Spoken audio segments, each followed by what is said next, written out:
اللہ اکبر، اللہ اکبر۔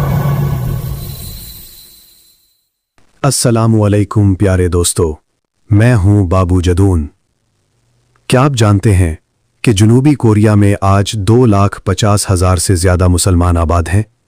یہ وہی ملک ہے جہاں آج سے صرف 50-60 سال پہلے نہ کوئی مسجد تھی اور نہ ہی اسلام کا کوئی واضح تصور۔ تو پھر یہ روشنی یہاں تک کیسے پہنچی؟ اس کہانی کا آغاز ہوتا ہے 1950 کی خون ریز کورین جنگ سے۔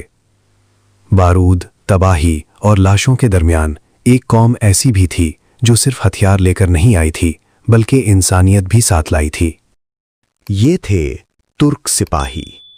انہوں نے کھلے آسمان کے نیچے اپنے خیموں کو مسجد بنا دیا، یتیم بچوں کو اپنایا، ان کے لیے اسکول اور یتیم خانے قائم کیے اور زخمی دلوں پر مرہم رکھا۔ یہی وہ کردار تھا جس نے مقامی کوریائیوں کے دل جیت لیے۔ لیکن سوال اب بھی باقی تھا، کیا اسلام واقعی ترک فوجیوں کے ذریعے آیا یا عام کوریائی لوگ خود اس دین کی طرف مائل ہوئے؟ اس ویڈیو کے آخر میں ہم وہ حقیقت بتائیں گے جو اکثر تاریخ کی کتابوں میں نظر نہیں آتی۔ 1950 سے 1953 تک کوریا 2 حصوں میں تقسیم ہو چکا تھا، شمال سوویت اور چینی اثر میں، جنوب اقوام متحدہ کی حمایت میں۔ اسی جنگ میں تقریباً 14,500 ترک فوجی جنوبی کوریا میں تعینات کیے گئے۔ یہ فوجی صرف بہادر نہیں تھے بلکہ اخلاق اور خدمت میں بھی مثال تھے۔ نماز کے وقت جب وہ اپنے خیموں میں عبادت کرتے تو مقامی لوگ حیرت سے دیکھتے اور آہستہ آہستہ قریب آنے لگے۔ یہ تبلیغ تلوار سے نہیں، کردار سے ہو رہی تھی۔ جنگ ختم ہوئی لیکن اثرات باقی رہے۔ 1955 میں پہلے کوریائی شہریوں نے اسلام قبول کیا۔ اسی سال مسلم سوسائٹی آف کوریا وجود میں آئی اور پھر 1967 میں کوریا مسلم فیڈریشن قائم ہوئی، جسے سرکاری طور پر تسلیم بھی کر لیا گیا۔ 1976 میں جنوبی کوریا کی پہلی جامع مسجد، سیول سینٹرل مسجد، اٹاوان کے علاقے میں کھولی گئی۔ اس مسجد کے لیے سعودی عرب، ملیشیا اور دیگر اسلامی ممالک نے مدد کی اور کورین حکومت نے زمین مفت دی۔ آج جنوبی کوریا میں تقریباً 2.5 لاکھ مسلمان آباد ہیں۔ ملک بھر میں تقریباً 24 بڑی مسجدیں اور 260 سے زائد نماز خانے موجود ہیں۔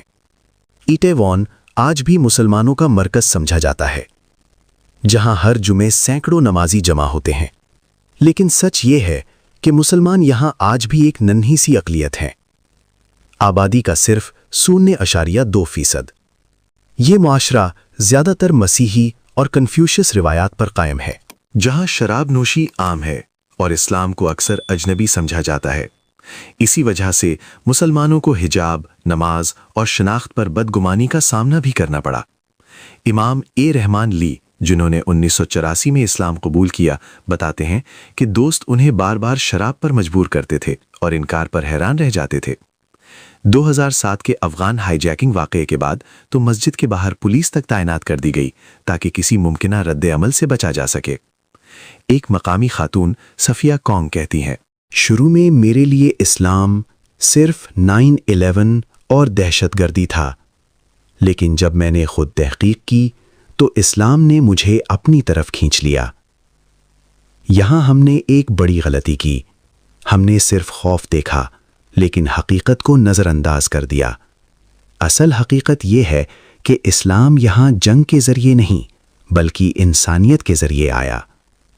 ترک سپاہی قرآن کی تبلیغ کے لیے نہیں آئے تھے، مگر ان کا کردار خود قرآن بن کر بول رہا تھا۔ آج کوریا مسلم فیڈریشن 21 مساجد اور 90 سے زائد نماز گھروں کی نگرانی کرتی ہے اور لاکھوں تارکین وطن مسلمانوں کی رہنمائی کر رہی ہے۔